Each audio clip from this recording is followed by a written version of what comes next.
Firstly, I would like to welcome everyone to the Graduate Outcome Statistical Release. My name is Rachel and I am from the HESA training team. I will be in the background today and hopefully making sure that everything runs smoothly. So firstly, just a little bit of housekeeping. Everyone is on mute except for the presenters, as you would have noticed. If you are having any technical issues, please raise your hand. You will see in the panel that there is a hand raising icon. So just raise your hand and then we can get some assistance to you. Also, if you have any questions, please use the question box provided also in that side panel. Just so that you know, this session is recorded and we will be sharing the recording after the event. It will be available on the HESA website. And also we will be taking a comfort break after the main presentation and tour of the bulletin. Also, if you have any questions throughout the webinar, please do pop them into the question pane as I've mentioned. We will do our best to get through as many questions as we can during the Q&A session, which is at the end of the presentation, keeping in mind though that there are 100 attendees in today's session. So it is unlikely that we'll be able to get through all of those questions, but we will do our best and we will be collating the questions at the end of the session. The agenda for today, so we're going to be looking at an introduction to the release, a tour of the data release, pandemic impact assessment, our comfort break, and then lastly our Q&A session. The speakers for today, we've got Lucy, who's our lead policy and research analysis. And then we have Luke, who's our official statistics manager. And I'm going to be handing over to Luke.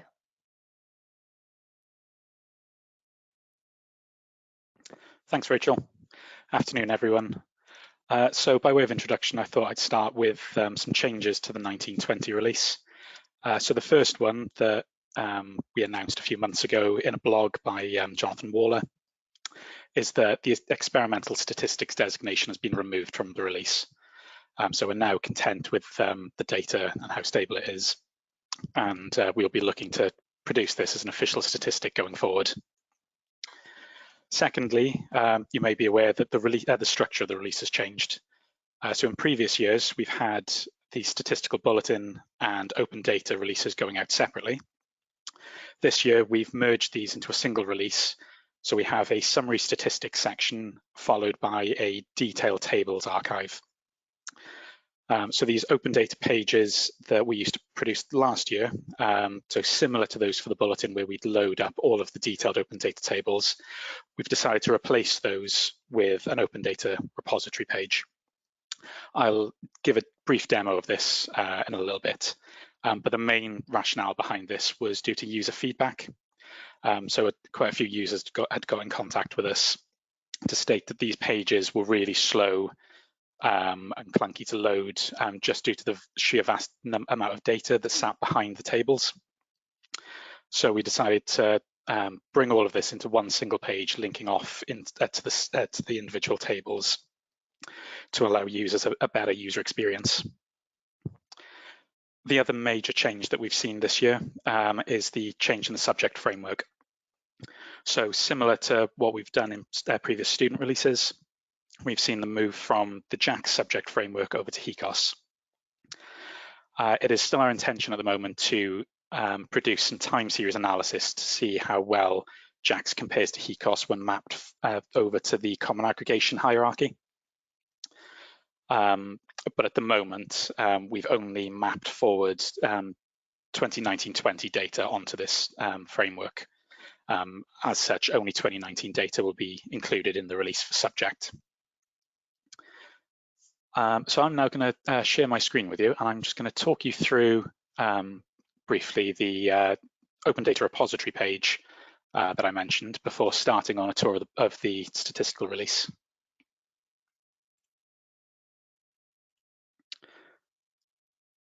So I'm hoping you can all see my screen. There we go. So as I mentioned, rather than having several open data pages that load each of these tables and cause issues for users, certain users of particular browsers, where a lot of data sat behind these tables are trying to load all at once, what we've done is link out to these tables so users can just filter through, look for what exactly they're after, and open these up. So if I pick figure 9 as an example, rather than their web page trying to render this and all of the others at the same time, the user experience is a lot more streamlined. We also have a search bar at the top. So in this case, if I filter down by salary, we can see all of the figures and tables and charts that are relating to salary. And you will notice there is some overlap. So we've made a conscious decision to include each of these assets within the different categories where they're relevant. We've also linked out to various definitions and frequently asked questions that users may have about these breakdowns of the data. And on the right-hand side, you'll notice well, we have various anchors that take you down to the relevant sections. So these commonly asked questions were essentially what our previous open data pages resembled. So again, just trying to think through the user experience and benefit users as best as we can. So I'll now move us on to the summary statistics part of the release and just talk through some of the key headlines that we've seen this year. So figure 1 is a very high level summary. So we've just broken down all graduate respondents by activity. And this year we see an increase on full-time employment of graduates. This is up slightly from what we saw in 2018-19, but is still down on the 2017-18 graduates. We expect this is likely due to COVID, but it's not outside of the realms of year-on-year variation, but my colleague Lucy will cover this in a bit more detail. We additionally see a decrease in the unemployment rates of graduates this year. This is when grouping up unemployed along with those who are due to start work and due to start further study. Moving on to the next section then, we have median salaries of full-time graduates who obtained first degree qualifications and then entered full-time paid employment in the UK. So we see that the median salary for both male and female graduates is 25,000. However, when we break this down by various skill levels, you can see that there is actually a gender pay gap within the data. So male high skilled, for example, were paid £2,000 more in terms of median salary compared to their female counterparts. When looking at medium and low skilled salaries, the difference was 1,000.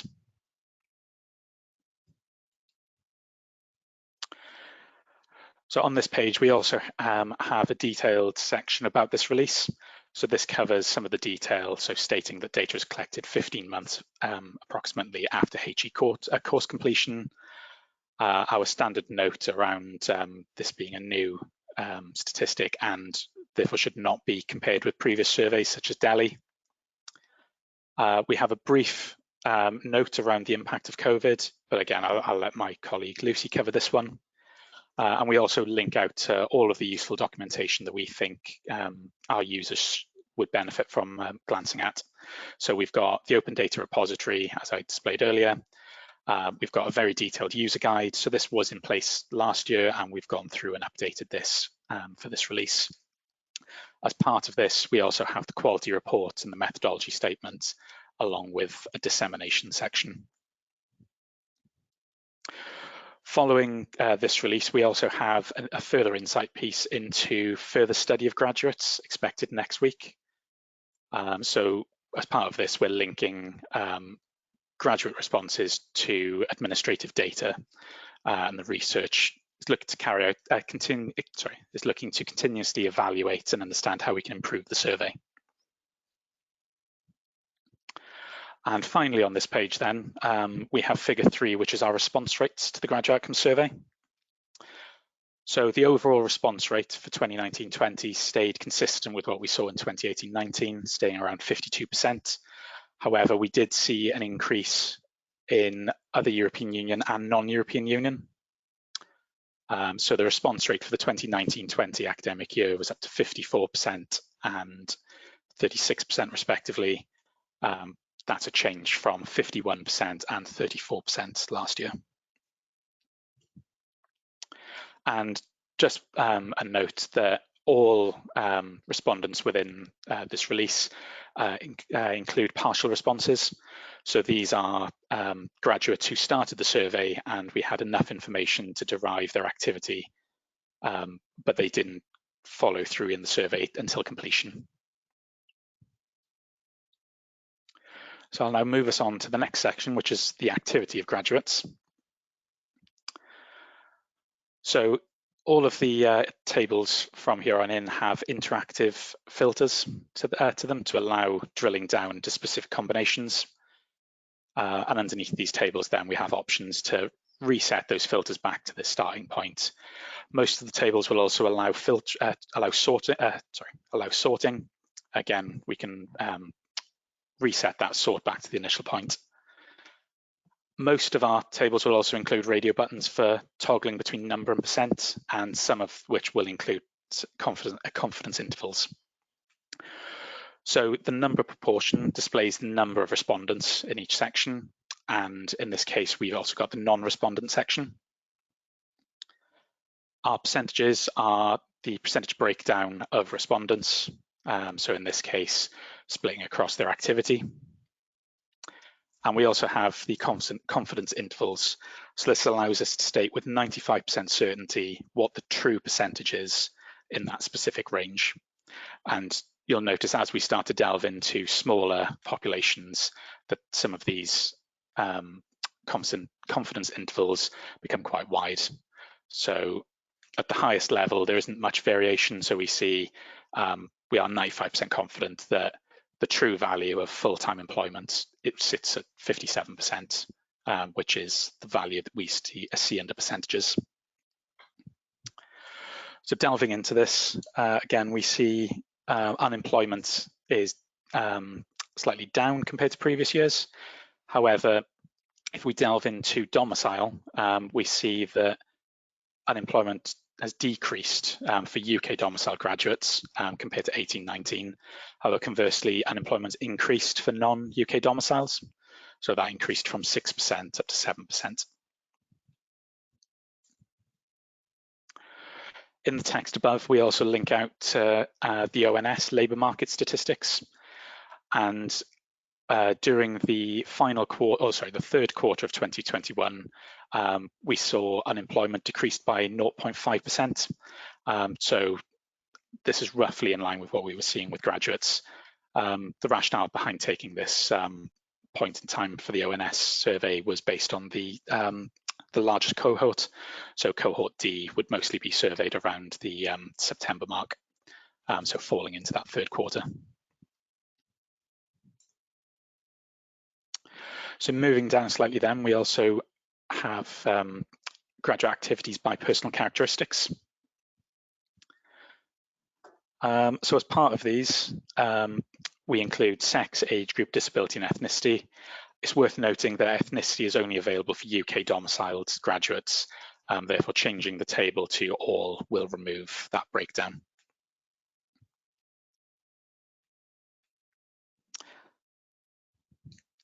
Looking specifically at ethnicity, we can see that the proportion of graduates in full-time employment was highest for those who are white compared to other minority ethnic backgrounds.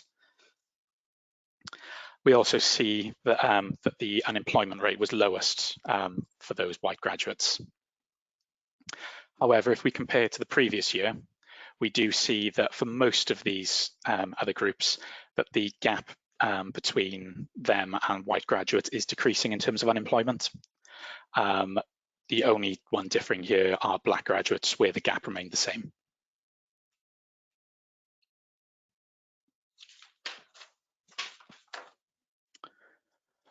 So if we look at the sex of graduates then, we can see that full-time employment is highest among males, but equally unemployment is higher for males than it is for females. As part of that, then, we do see that females have a higher proportion in part-time employment when compared to males. If we take a look at age groups, then we see that the 25 to 29 age group is the only one not to see an increase in full-time employment since last year.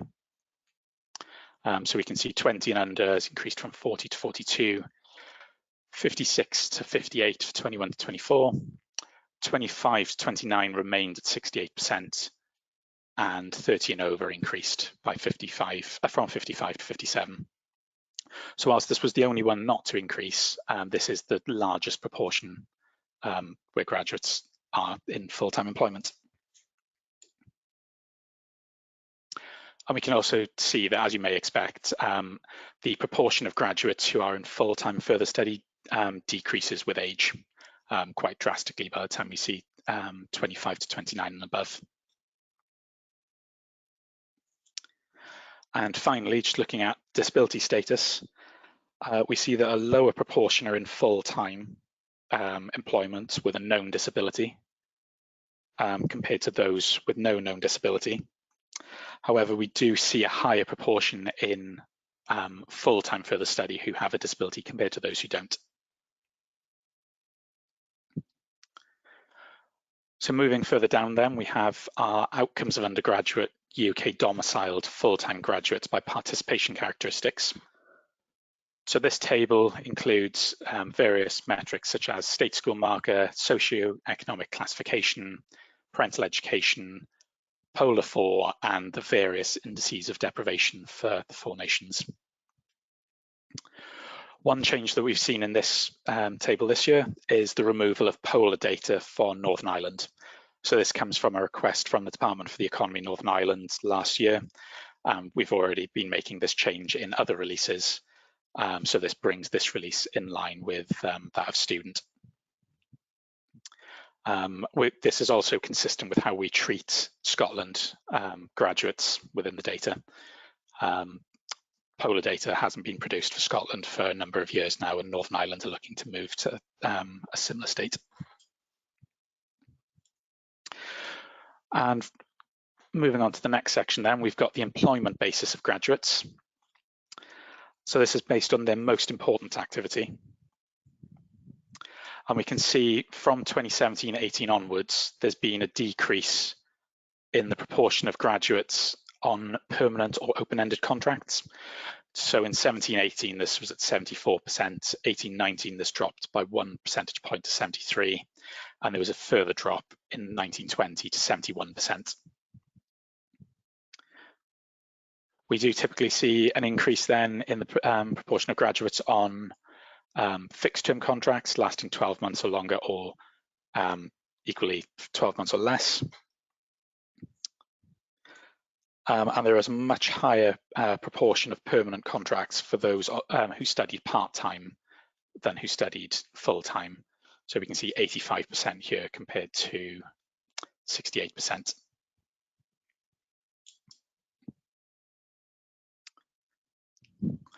And finally on this section, we have graduates who are running their own business, self-employed, or developing a portfolio.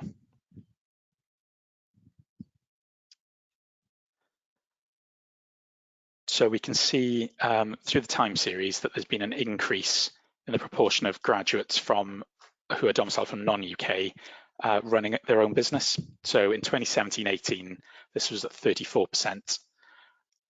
And in 2019-20, this is up to 38%. However, if we hone in on those who study postgraduate, we can see that a majority of graduates who studied at postgraduate level running their own business are actually domiciled outside of the UK. And this has been an increasing trend over the last couple of years, increasing from 49% up to 55%. So if I move us on to the next section then, so this is activities by previous study characteristics. As I mentioned at the start, due to the change in classification, this data will now be based on HECOS. We've mapped this forward to using the CAR version 1.3.4. Again, we haven't extended this back to previous years at the moment due to the uncertainty of how the variation between mapping JAX onto CAR and HECOS onto CAR works. We have got some work planned over the summer to delve into this. So we should hopefully be able to conclude once and for all whether we'll be able to revive the time series and utilize JAX map to CAR alongside HECOS map to CAR. However, all previous tables that utilize JAX are still available. So we've linked out to these in our archive section of the Open Data repository. So at the bottom of this page, we've got the Open Data archive, which includes all of the old tables that are now retired, including those that were based on SOC 2010 from the 2017-18 release, and those that were based on JAX in the 17-18 and 18-19 releases. So if I move us down to figure 9 now, we can see a trend that's been going on for a couple of years here where the proportion of graduates in full-time employment are highest for those with a first class honours first degree, and it decreases as you go down through the various classifications. Conversely, then we can also see a similar trend for unemployment. So unemployment is at its highest for those with a third class honours or a pass, and this decreases as we go up through the various levels.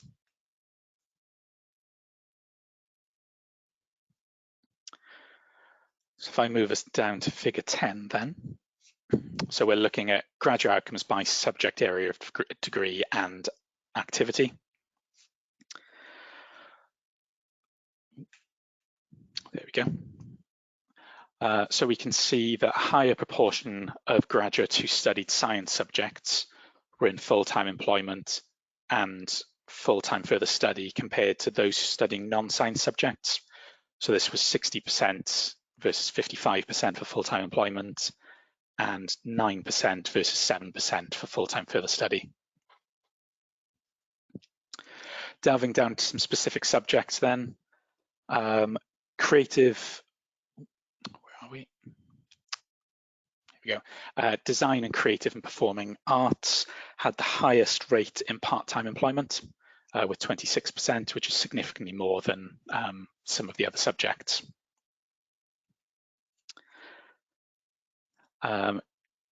Equally then, medicine and dentistry had the highest, and veterinary sciences had the highest proportions in full-time employment.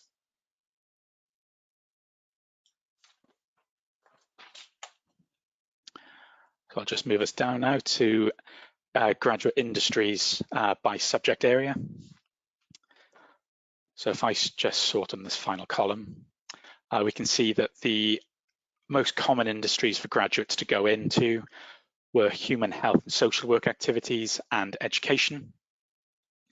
And this is significantly more in terms of human health and social work activities for those studying science compared to non-science subjects.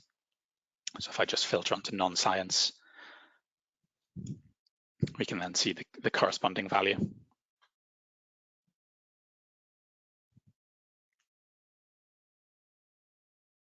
Apologies, this is a very large table and may take a moment to load.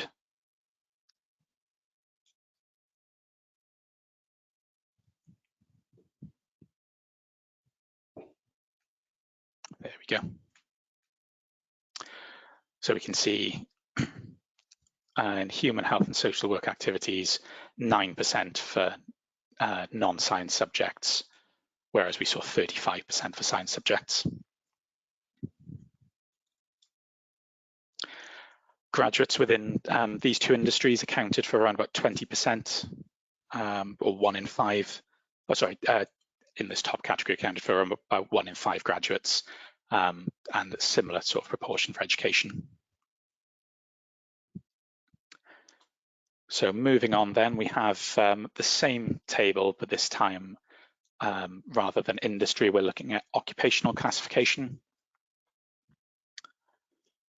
So overall, we see nearly just over 3/4 of graduates were in high-skilled employment.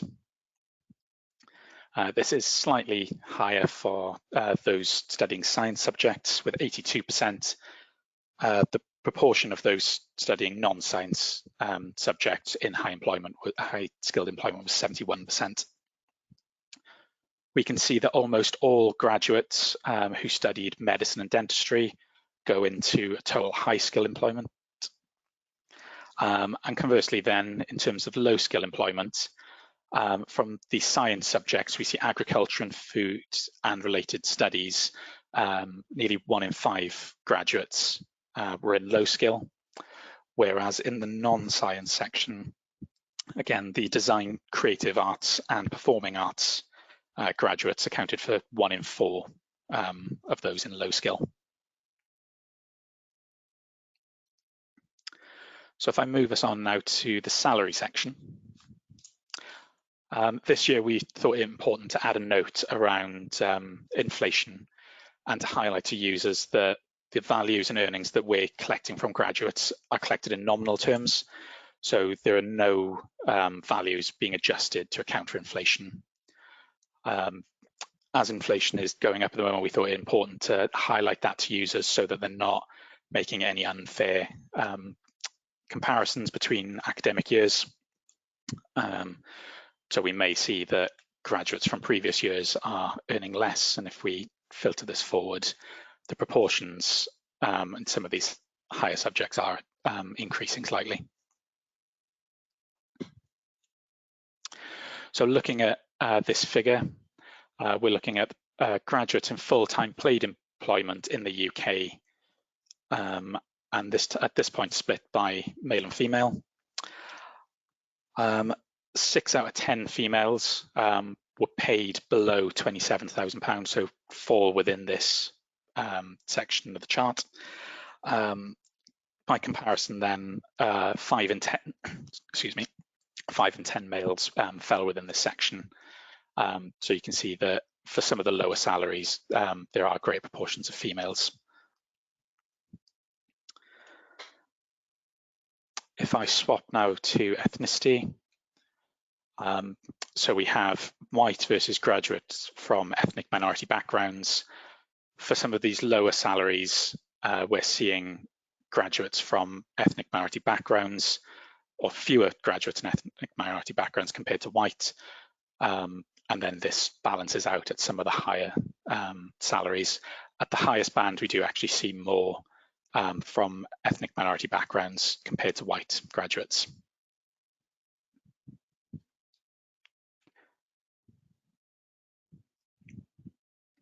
And this is also, pardon me, this is also true for those with a disability. So for those below £27,000, we see higher proportions with a known disability. And looking at some of the higher salary bands, then they're dominated by those with no known disability.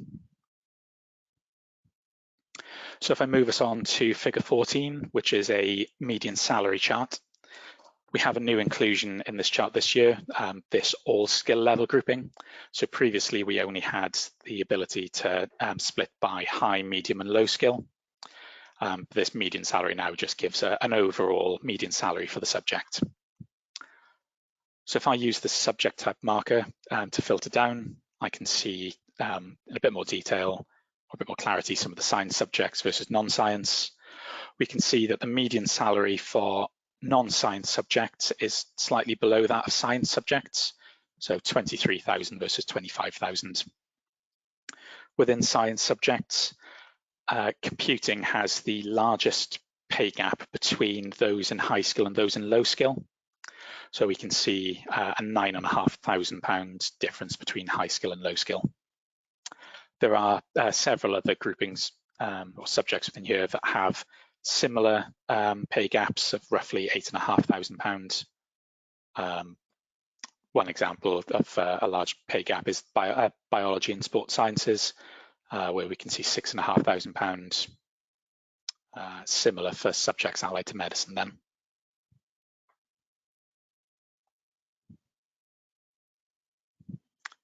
So I'm just going to move us down then to the next section, which is where graduates were employed. So this Sankey chart is looking at the flow of graduates from where they were domiciled before studying to the region where they studied at their higher education provider, and then the region they went into work. And it's true for all regions that we see that graduates typically work in the region that they were domiciled prior to their study. The region that showcases this most is Scotland. So if I change this down to Scotland, I can evidence it here whilst this one's loading. We can see around about, I think it's 88% of graduates who are domiciled in Scotland then stayed in Scotland for work. On the other end then, the East Midlands had the poorest retention rate. East of England had poorest retention rate of 53%, who were domiciled in East of England, also staying in the East of England to work. So this table down below is a slightly more detailed version of this chart. So they both have the same underlying data, but this allows you to drill down between the region of domicile, the region of provider, and the region of work with a bit more clarity. So if I were to look at graduates domiciled from Wales who moved to London, and I was interested to see who stayed in London, I can see 2% of graduates domiciled from Wales made that move.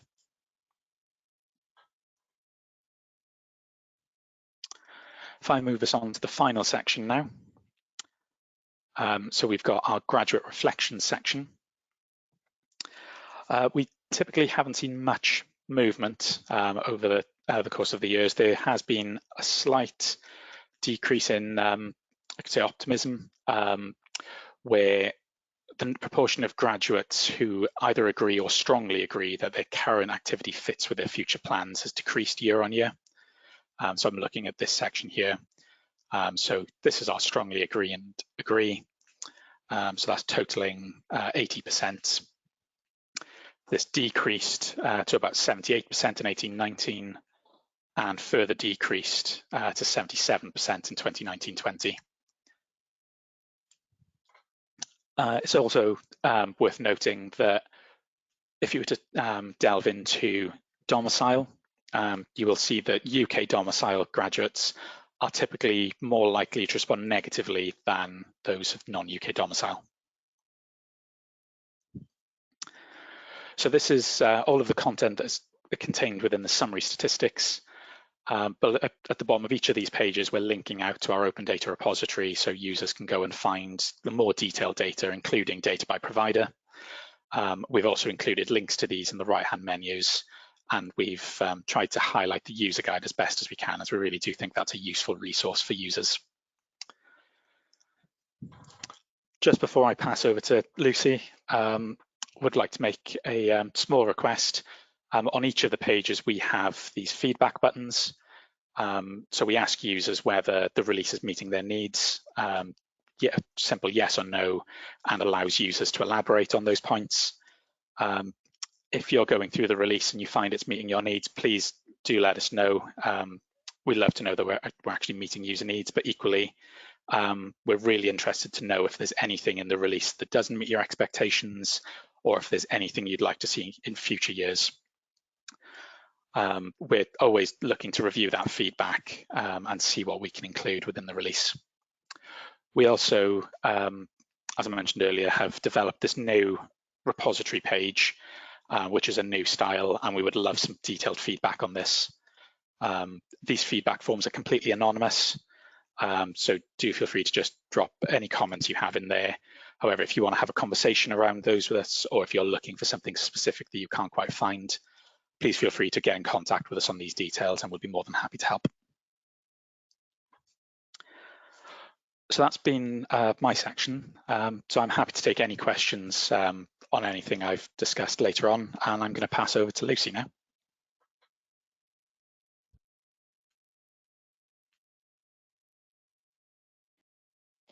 Okay, Lucy, I'm going to pass over to you in a moment. Great, thank you very much. Okay, let's see. Check and see if I do have control over the screen. Not sure I do quite yet. Rachel. Yeah, I'm checking my end. Should have control. Yep, that looks like that's working all right. Okay, Fabulous. there's the tour that Luke just gave us. So I'm going to be walking us through some research that we did to look at the impact of the COVID-19 pandemic on this year's data. I'm going to start with a bit of a recap about what we saw last year, and then explain how the pandemic context was different this time around. Then I'm going to give a quick summary of the research that we did and our main findings. So first, looking back at last year and the pandemic, so looking at the 2018-2019 collection year. Those are graduates who finished, obviously, in the 2018-19 academic year, so they were surveyed 15 months after course completion. And this timeline here shows that cohort A were surveyed completely before the pandemic began, and the pandemic began as we were starting surveying for cohort B and continued through cohorts C and D. So we have a whole year of graduates who finished their studies before the pandemic started, but the majority of them, since we had most of our graduates in cohort D, are surveyed during the pandemic under different sorts of pandemic restrictions. Last year, when we started looking at the impact of the pandemic on the data, we did see some changes. We saw, as Luke alluded to, we saw a decrease in full-time employment, although not a huge decrease in full-time employment, and a completely unsurprising sharp decrease in graduates taking time out to travel, which made complete sense because for most of the survey year, graduates were under lockdowns of various sorts and travel was mostly prohibited. But looking at the changes we saw last year, they weren't very drastic, and we thought that we might see more significant impacts of the pandemic in the coming year, in the 2019-2020 graduate outcomes population, when we start looking at graduates who finished their studies during the pandemic. So here's the situation in terms of course completion for this year's graduates. Cohorts A and B, our first survey cohorts, finished their higher education courses before the start of the pandemic. Pandemic is declared in March 2020, in the midst of the time when cohort C is graduating, and cohort D, our biggest cohort where we see most of our first degree students graduating. Cohort D is surveyed mostly under the first national lockdown and as restrictions ease a little bit over the summer, but this is a cohort who are graduating into the COVID-19 pandemic. As usual, these graduates are surveyed 15 months later, so the circumstances under which they're surveyed end up looking quite different to the circumstances under which they graduated as the pandemic and the restrictions around it develop. So here we see that cohorts A and B, those cohorts who graduated before the pandemic, are surveyed 15 months later in autumn 2020, winter 2021.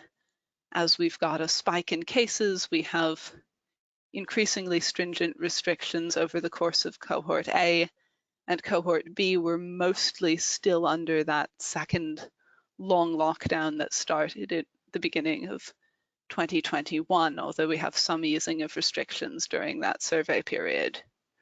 Cohorts C and D, the ones who graduated into the pandemic, are surveyed under slightly stricter restriction, or under much looser restrictions, sorry. So as pandemic restrictions are eased in summer 2021. So for the sort of first and second halves of the survey year, we have a split between the circumstances under which they graduated and the circumstances under which they surveyed. And I'll show you a little bit about how that comes out in the data later on. First, an overview of what we looked at in this year's pandemic impact project. As we did last year, we started out with a look at response rates during the pandemic in terms of what this might mean for data quality and representativeness of the graduate outcomes data. We looked at response rates by year and cohort and also split by personal characteristics. We also looked at graduate activities, so what are graduates from the 1920 survey year doing during Census Week, looked by year and cohort to compare to previous years, and we also, this year, as we didn't have a chance to do last year, we looked a little bit at graduate activities split by personal characteristics. And for graduates in work, we looked to see whether the industries and levels of occupation at which they were working had changed over time. We also looked at the graduate reflections and subjective well-being questions by year and cohort to see whether the pandemic seemed to be having an impact on how graduates were feeling about what they were doing. So, moving on to some key findings. On response rates, Luke mentioned this a bit in his part of the presentation. Response rates for 2019-20 were generally stable or higher than those for previous years. And this is true both for the year as a whole and on a cohort by cohort basis. So the strange circumstances of the 2019-20 survey year don't seem to have had an impact on graduates overall deciding to respond or not respond to the survey. So this is very, very good news for us. And this is also true when we look at personal characteristics. Last year, when we first started looking at the impact of the pandemic, we had a hypothesis that maybe graduates who were in certain groups that seemed to be having a particularly rough time during the pandemic, either because health impacts were more severe for those groups or because they tended to work in fields that were largely shut down. We worried that these graduates who were struggling might be less likely to fill in the graduate outcomes survey. And we didn't see that last year, and we continued not to see that this year. So the severity of the pandemic impact in terms of health or reported financial hardship doesn't actually seem to have affected graduates' willingness to respond to the survey. Again, this is very good news from a HESA perspective and also from a user perspective, because it means that this year's data is still, by and large, highly representative of our target population. We don't see dips in response rates for any particular group. So that's all to the good. Looking at our findings surrounding graduate activity, while we expected this to be the year where we'd really see the impact of the pandemic on graduates' activity, we actually saw very few changes since the 2018-19 survey year, and the changes that we saw were pretty small. All of the changes were within about 1 percentage point up or down from last year. We did see a slight recovery in full-time employment overall after a dip last year, which lines up pretty well with ONS data from the wider population. So it does look like we're seeing some recovery in employment, both in the wider economy and amongst graduates. This improvement in employment outcomes is particularly marked for graduates who were surveyed under looser restrictions. So I mentioned when we were looking at the timelines earlier, cohorts C and D were the graduates who finished their courses in the first lockdown, and those were the graduates we were really quite worried about in terms of employment outcomes. We worried they'd have to finish their course, start looking for work in the midst of lockdown, and these graduates were really going to struggle. But since these graduates were surveyed under relatively loose restrictions, it seems like the 15 months between graduating into lockdown and being surveyed have been ample time for those graduates to get themselves settled in employment. We didn't see many changes suggesting any particular impact on graduates with different personal characteristics. There was a lot of research done over the course of the pandemic suggesting that women lost a lot more hours of full-time work than men in the population as a whole, and that generally speaking, the financial of the pandemic weren't distributed evenly. In our graduate outcomes employment data, though, we for the most part didn't see more drastic changes for any particular group. The only possible exception, which is an interesting and I think positive exception, is the case of graduates with known disabilities. Those graduates, the full-time employment rate remained pretty steady from 2017-18 to 2018-19, so in the first year of the pandemic. And from 2018-19 to 2019-20, so from last year to this year, we actually see the employment rate for graduates with a disability rising slightly above the pre-pandemic baseline.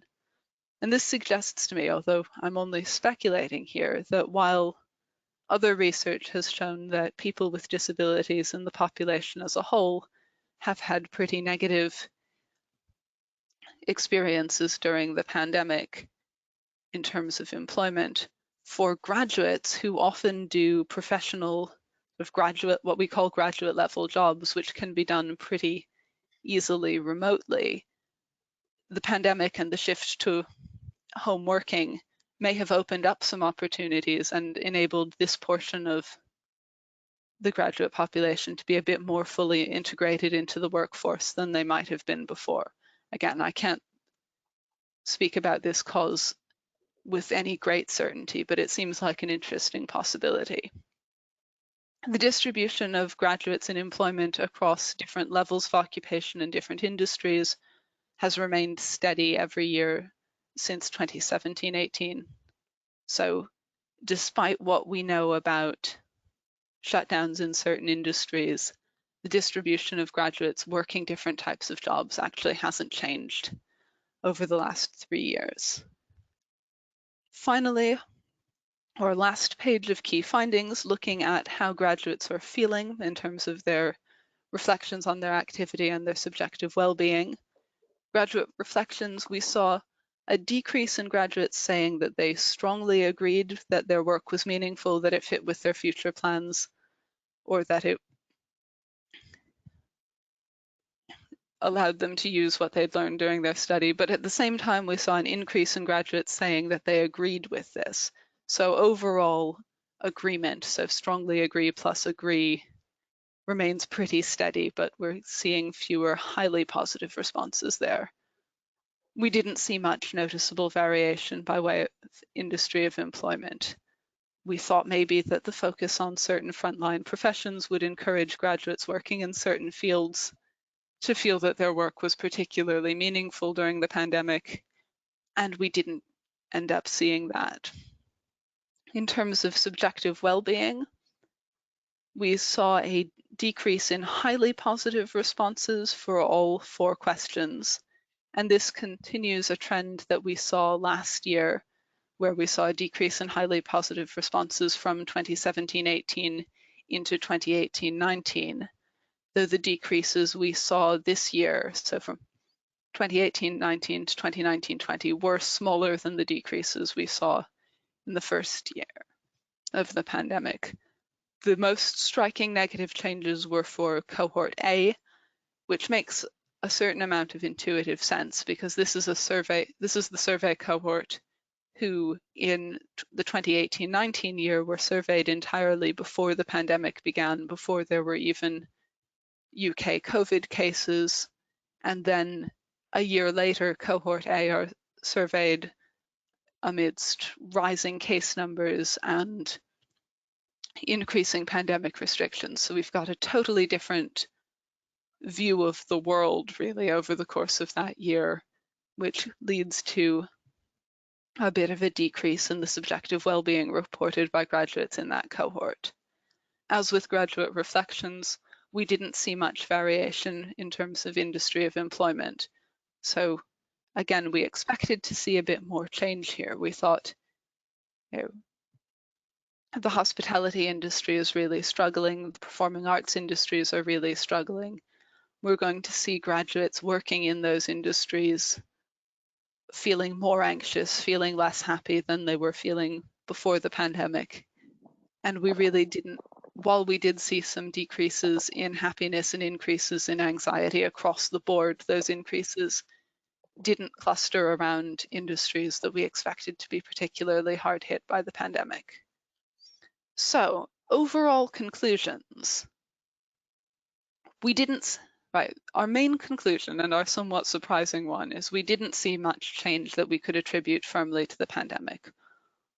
The changes that we saw this year are generally smaller than those we saw last year, and while some of them make sense in a pandemic context, or we can come up with pandemic-related explanations for them, they're all differences that really could also be a matter of the normal variation between one survey year and the next. So while we do see a slight recovery in full-time employment data, and this does match ONS data about the wider population, we can't be absolutely sure that this is about pandemic recovery and not about year-on-year fluctuations. Right, where we see that there might be possible pandemic effects, it looks like what matters most is the circumstances under which graduates are surveyed, not the circumstances under which they finished their degrees. We expected this year to be the year of graduates finishing into the pandemic and really struggling, and it turns out that those graduates who finished into the pandemic were surveyed under quite different circumstances, and it was those relatively loose restrictions that led to increased opportunities and relatively positive graduate outcomes for this group. So that's all from me, which I think means I'll pass back to Rachel and we'll have a brief break. But please put in any questions and we'll return to those after the break. Thank you very much. Thank you very much, Lucy. We're going to have a 10-minute comfort break now. So on my clock, it is 14:44. So we're going to return at 4 minutes past 3, and then we'll continue from there. So have a nice break, get a cup of tea or a cup of coffee or stretch your legs, and then we'll see you at 4 minutes past 3.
Okay, we should all be heading back and ready for the Q&A session. I'm just going to wait a few more seconds for those of you who are still making your way back to your computers. Okay, so this session is just designed for us to read through some of the questions and have our speakers answer those questions. So if you have any questions or if you think of any questions now during this session, please pop them in the questions pane and hopefully we can get to those questions.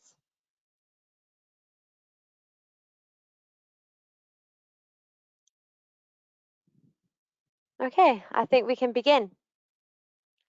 So the first question I'm going to look at here, Luke, if you don't mind answering this question.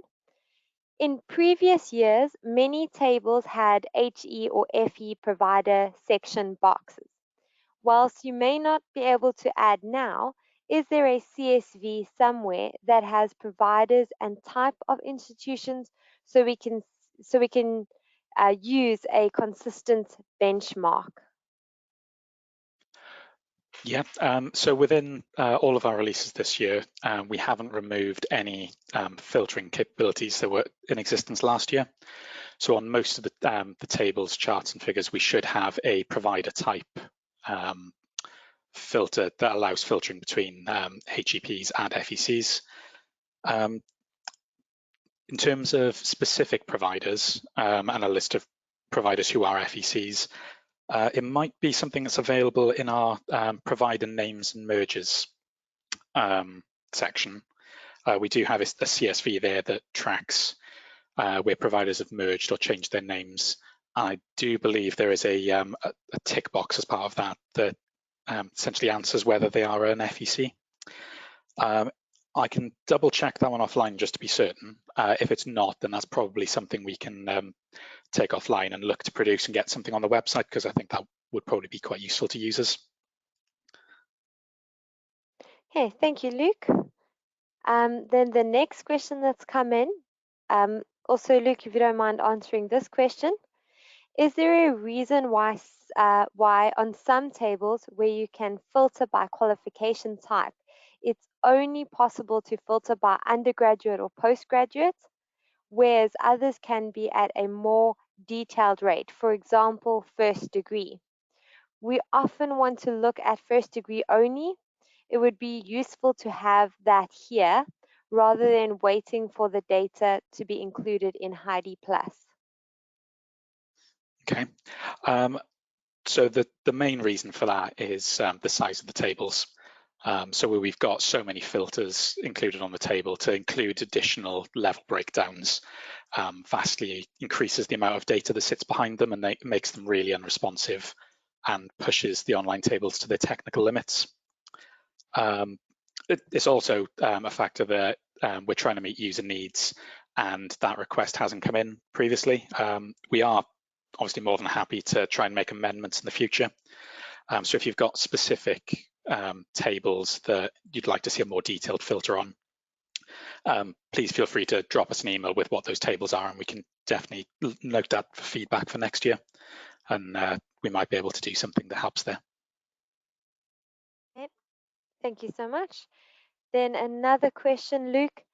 Have you provided tables showing by individual institutions main activity results? Yeah, so within the Graduate Outcomes Open Data Repository, we've got tables 1 to 4, which are higher education provider by activity and cross-tabulated by the various personal characteristics. And we also have table 6, which is provider by activity, but that also includes the proportions and confidence intervals for that table. Okay, thank you so much. Then Lucy, a question for you.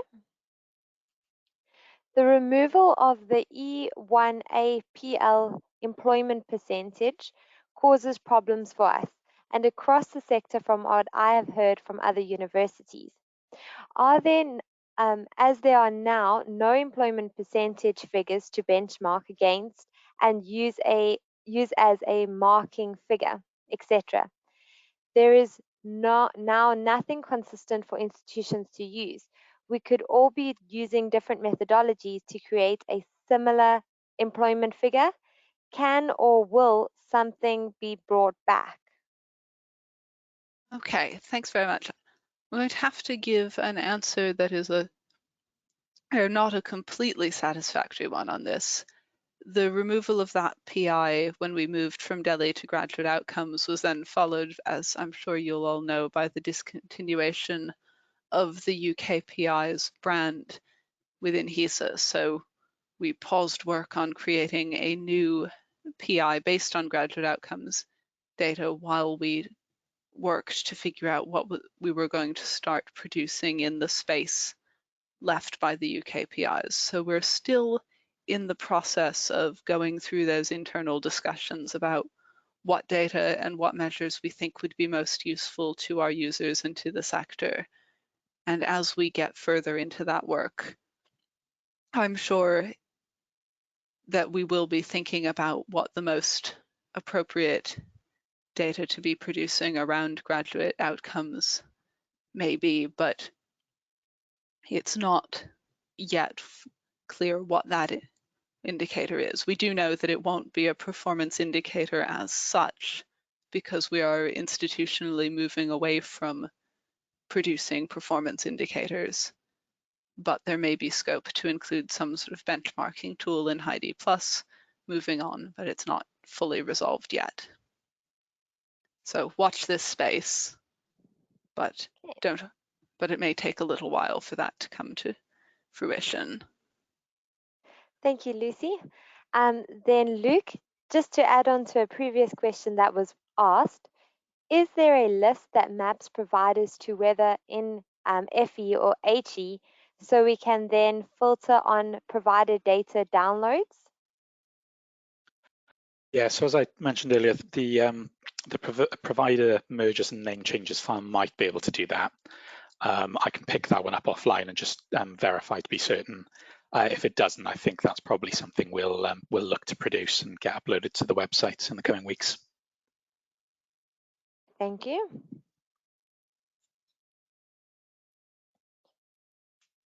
I'm just going to give those of you who are on the call to a chance just to think of some questions and add them in the question pane.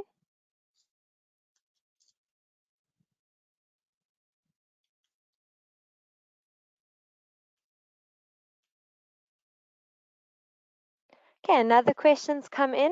Luke, if you don't mind answering this question. Are there any specific tables that offer provider level data? Yeah, so we have quite a few in the open data repository that include data by provider. So I demoed earlier where we could use the search box to filter down by salary. You could equally do the same thing with this box to filter down to tables by provider. So I mentioned a few of them earlier that we published. So we've got table 1, which is provider by activity and sex. Table 2, provider by activity age group. 3 is by disability. 4 is ethnicity, but only for UK domiciled graduates. And then table 6 is the activity by provider, including percentages and confidence intervals. But there are others within the release that should break down by provider. Thank you. Okay, I'm going to give a few more minutes for those of you who might still be thinking of a question or typing in a question. Just give you some time to enter those questions in.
Okay, we've got a few more questions that have come in.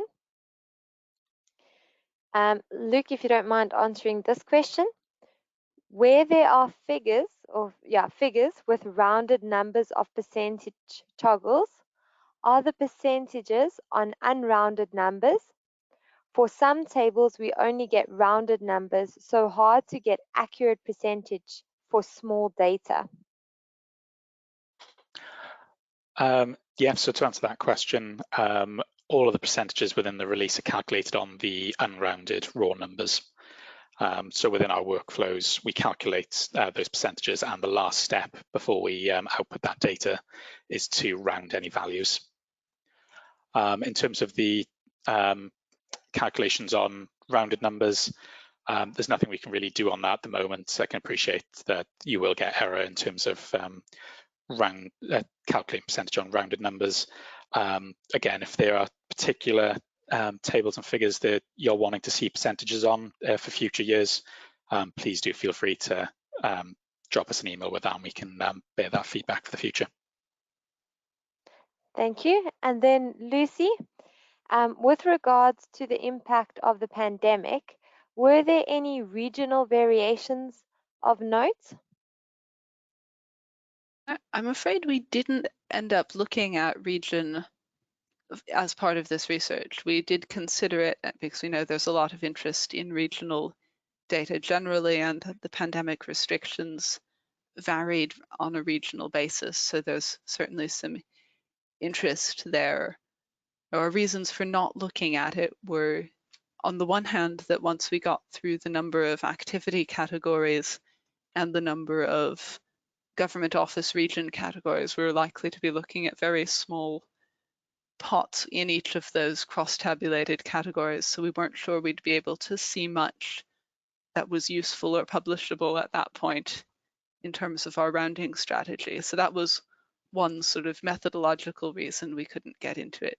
The other is that looking through the regional information about how pandemic restrictions changed, they were often at a much more granular level than government office.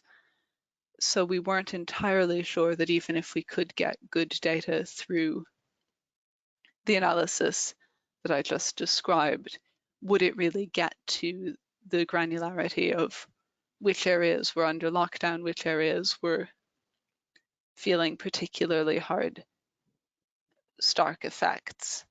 Quite often differences are also between urban and rural areas within a region, and we don't at the moment have geographic data that's of a fine enough granularity to get at that. We are on an ongoing basis working on improving our geographic data, so hopefully there will be more to see here at some point in the future.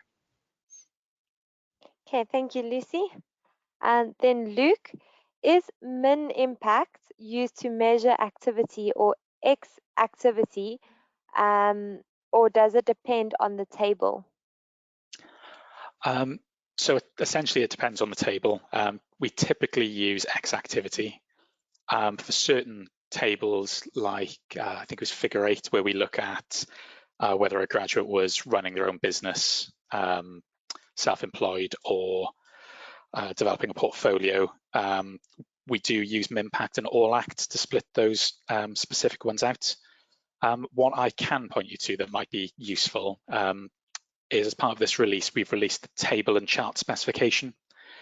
So on the Graduate Outcomes Open Data Repository, on the right-hand menu, there should be a link to that specification, and it talks through all of the restrictions that we put in place for the various tables and charts in this release. Thank you, Luke.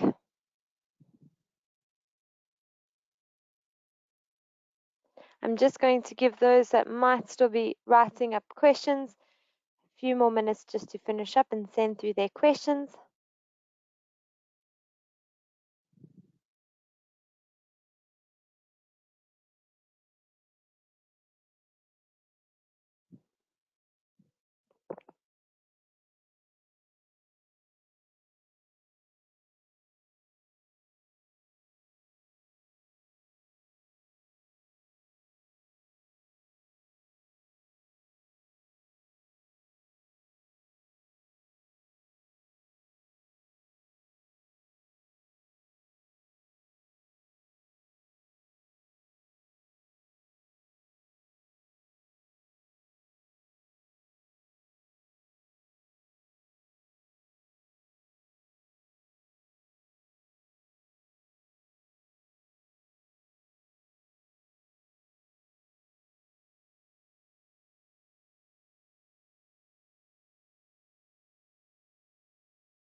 Okay, so I think this is our final question for today's webinar. Lucy, wouldn't you mind answering this question for us? How would a potential HESA metric, as mentioned, work with the OFS B3 metrics? Right, thank you. So that's, I think, part of what we would need to be figuring out. And as I said, we're moving away from producing data that would be branded as performance indicators. And I think we need to be careful about avoiding data duplication in the sector. So we would want to not be producing a HESA version of the B3 metrics produced and calculated by the OFS. So we don't know yet what we're going to do by way of information on the graduate outcomes data that would sort of step into the UKPI's space, but we'd want to avoid too much overlap with the metrics produced by the OFS. Okay, thank you, Lucy. As there are no more questions that have come in, this will bring us then to the end of today's webinar. I just want to say thank you so much to Lucy and Luke for your time. And I hope that everyone enjoyed today's webinar and have a fabulous day further and get some good sunshine today. Thank you, everyone. What I will do is I'll stay on the call for another 2 minutes in case anybody wants to ask a further question, but you are free to leave